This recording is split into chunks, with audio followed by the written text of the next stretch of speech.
Alright, so today we'll be doing an oil change. These are the tools I use. This oil cap filter for my Toyota, the oil filter, and this 3/8 extension.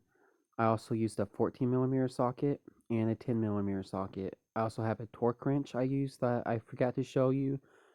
And I have some antifreeze there. I topped off my antifreeze, but I got Pennzoil 0W20. And I got 7 quarts because it uses 6.2 quarts. And those are some ratchets and stuff I have and breaker bars I end up using. So the first thing I end up using was this 10mm socket right here to remove these bolts. And as you can see, I'm doing that now. And there's 4 of them. There's 2 up front and 2 in the back. And there's the 2 up front. One's on the left hand side. Now I'm doing the one on the right hand side. The left hand side's already removed. And I did remove the back 2 bolts. And you have these little hooks above it that kind of hold the pan right there so it won't catch. And you just pick them up, remove them over the hooks. And that's how you remove your skid plate. I did end up removing my my drain plug already. And what I want to do is right there, I'm loosening up the oil cap to help it so it could float out and the oil could spill out easier. Now, as you can see, the oil right there is about drained out. And to remove the oil plug, I'll show you later on how I did that. It's just, I had to do this off camera because it was a little tight on space and stuff, but I'm showing you it right now how I did it. It was right there. And I just undid, and this was a 14mm socket. I did have to do my breaker bar on this. It was a little snug. I mean, it was actually pretty tight. But I opened up my dipstick and I also opened up my oil cap to make it drain out good and easy. Now, after a few minutes, it was all done draining out. I'm showing you where the location is again. Now, this is the oil filter right here, and it's located. You'll notice it whenever you remove the skid plate. So right now I'm loosening up, and this was actually very tight.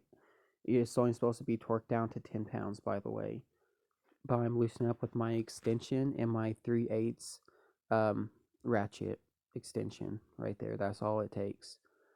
And just like that, since all the oil's out, it didn't leak too bad. But now you need to drain the rest of the oil inside the filter. And to do that in your oil filter thing you buy from your auto parts store, or in this case I bought from the Toyota dealership because I like using factory OME parts. It's right here, a little funnel, and you want to push it in all the way. Make sure your oil filter comes with this funnel because you need it.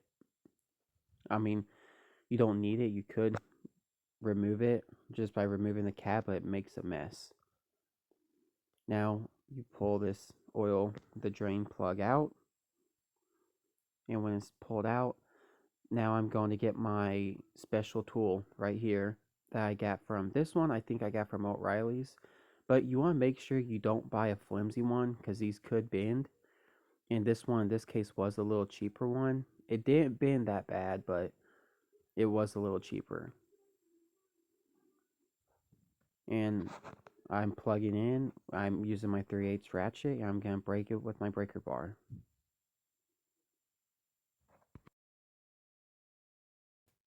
And this right here is supposed to be torqued down to 20 pounds of 20 pounds, and this was way above 20 pounds.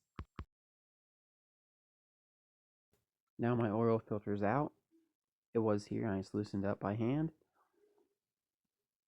And I do like to sometimes look at the oil filter and just inspect it, which in this case it was fine. I mean, it was dirty, but it was fine. And I change this oil in this car about I actually changed it every 5 or 6,000 miles, so it still has some good life on it. Here I'm removing the O-ring on it, which, as you can see how it's placed, is the way you want to place it. And I forgot to tell you, the one on the bottom I already end up removing whenever I put the drain plug in it to drain the oil filter. And this shows you how you want it. You want the O-ring not on the very bottom, but in that middle seal right there, the gap. Well, the bottom one I already ended up the bottom O-ring I ended up already removing, but as I install it, make sure I'm rubbing around my old oil around them to make sure both of the O-rings are very lubricated. You don't want them sliding whenever you install them. This is my old drain plug and washer. As you can see, it was kind of messed up, and that's my new one. I got some oil on it, and I installed it, and it's a 14 millimeter socket, and you want to tighten this up to 30 pounds of torque. So right here, I'm installing my drain plug again with the washer on it.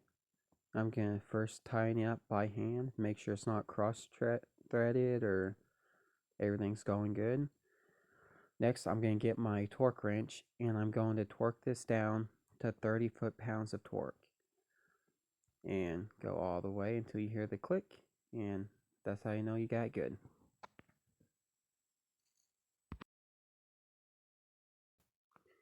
Here I'm installing the house, and you want to make sure the O-ring go nice and slow so the O-ring won't slip out, and make sure it's very lubricated. And you want to install in the correct position like I showed you before.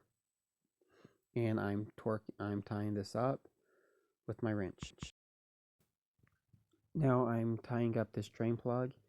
Make sure nothing slips again. None of the O-rings do. And I'm tying up the housing here. Now this is 20 foot-pounds of torque. So I'm going to torque this down to 20 pounds. It clicked. Now it's good.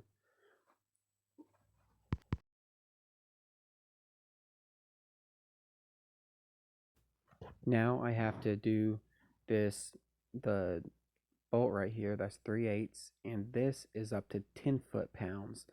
So when it hits 10 foot-pounds, I'm going to stop. I'm going to wipe everything off to make sure it's nice and clean. Now I have the dipstick pulled out to help with the vacuum of it so it won't overfill as easy, and I filled already 6 quarts of it. Now I have to measure out the 0.2 with this one. And right now, that's what I'm pouring in here right now, the 0.2 that I already measured out. Make sure you get all of it, and check your oil and make sure the levels are good. And I like to check it again once I drive it for a few miles. Make sure it's hot when you check it. Now push it down when you're done, the dipstick. And that's how I topped off the oil with 6.2 quarts. I end up using Mobile 1 because that's what my car recommends. And it's 0W30. Tying up your oil cap.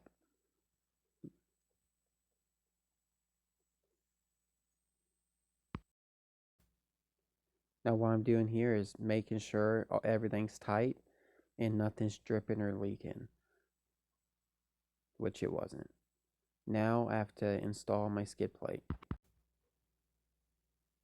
Now I slid my skid plate under. Now I'm picking it up to install in the little hooks right there. Now I got one side installed and the other.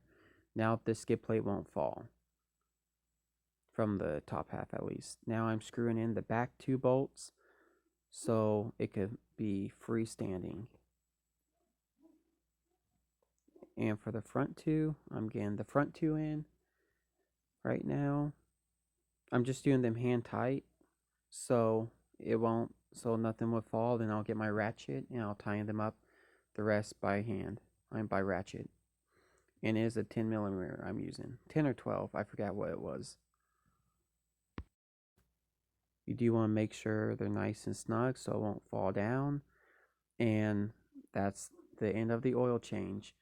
Now I do like to check my oil about the first week after driving and make sure all the oil levels are good. And that right there is how I changed the oil in my 3rd generation Tacoma. Thanks for watching.